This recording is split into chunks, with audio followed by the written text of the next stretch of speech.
भस्मासुर और भगवान शंकर। भस्मासुर का वर्णन हमें शिव पुराण एवं श्रीमद् भागवत में मिलता है। हालांकि दोनों की कथाओं में थोड़ा भेद है, किंतु मूल कथा एक ही है। कथा के अनुसार एक असुर था जिसका नाम वक्रासुर। उसने अमर होने के लिए केदार क्षेत्र में महादेव की घोर तपस्या आरंभ कर दी। बहुत समय बीत गया, किंतु भगवान शंकर प्रसन्न न हुए।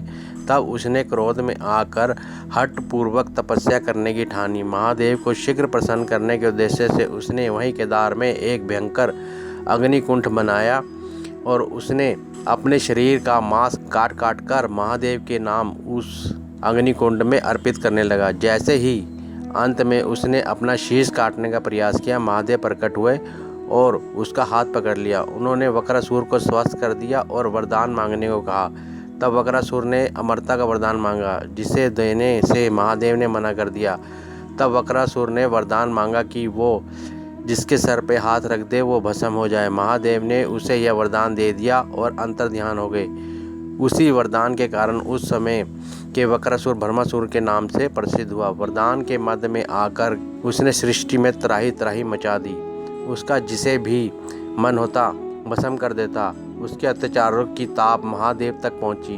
तब उसका नाश करने के लिए महादेव की प्रेरणा से देवर्षि नारद उसके पास गए। उन्होंने उससे कहा कि हे असुर राज, एक पुरुष की पूर्णता उसकी भार्या से होती है। अब आपको विश्व की सर्वोत्तम नारी से विवाह कर लेना चाहिए। यह सुनकर भस्मासुर ने उनसे पूछा कि मेरे योग्य नारी कौन सी है। इस पर देवर्षि ने कहा, इस 14 भुवनों में देवी पार्वती से अधिक रूपमती नारी कोई और नहीं, किंतु महादेव के रहते हुए उन्हें प्राप्त करना असंभव है। भस्मासुर शक्ति के मद में तो था ही, अब माता पार्वती के रूप के विषय में सुनकर हित और अहित सब भूल गया। वो तत्काल कैलाश पहुंचा और माता पार्वती से विवाह करने का प्रस्ताव रखा।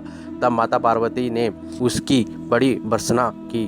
तब यह सोचकर कि महादेव के रहते हुए माता पार्वती उसका स्वीकार नहीं करेगी, भस्मासुर ने उन्हीं से मिले वरदान का प्रयोग उन्हीं पर करना चाहा। अब महादेव धर्म संकट में पड़ गए। उस असुर का नाश करना उसकी इच्छा मात्र पर निर्भर था, किंतु अपने भक्त का वध स्वयं कैसे करते।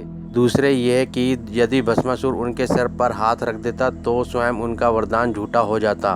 तब भस्मासुर को स्वयं अपने क्रोध से बचाने के लिए वे कैलाश छोड़कर चले गए, किंतु भस्मासुर ने उनका पीछा नहीं छोड़ा।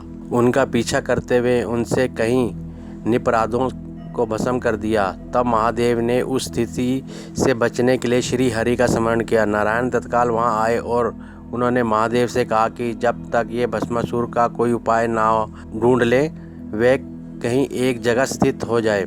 तब भोलेनाथ ने वहीं थोड़ी दूर पर अपने त्रिशूल से गुफा बनाई और उसी के अंदर गुप्तवास में चले गए। इसके बाद श्री हरि ने मोहिनी अवतार लिया और भस्मासुर के पास आए।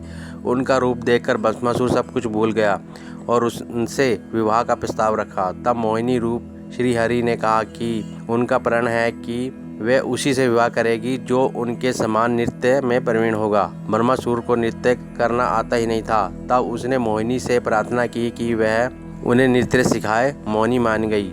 अब भस्मासुर की नृत्य शिक्षा प्रारंभ हुई।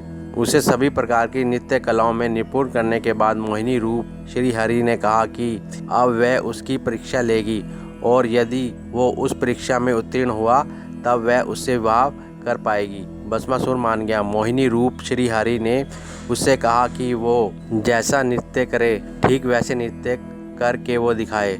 उसी प्रक्रिया में मोहिनी ने अपना हाथ अपने सिर पर रख दिया। उनकी नकल करने के प्रयास में भस्मासुर ने भी वैसे ही किया और स्वयं भस्म हो गया। उसका वरदान उसी के लिए श्राप बन गया था। एक और कथा के अनुसार भस्मासुर की उत्पत्ति महादेव के शरीर पर लिपटी भस्म से हुई थी। महादेव द्वारा वरदान पाने के बाद उसका दुरुपयोग करने की सोचने लगा। जब श्री हरि एक ब्राह्मण का वेश बनाकर उसके पास आए और कहा कि महादेव तो ओघड़ दानी है, उनकी बात का क्या भरोसा, पहले स्वयं अपने सर पर हाथ रख दे तो लो कि उन्होंने सही में वरदान दिया भी है कि नहीं। उनकी बातों में आके भस्मासुर ने अपने सर पर हाथ रखा और भस्म हो गया। हर हर महादेव।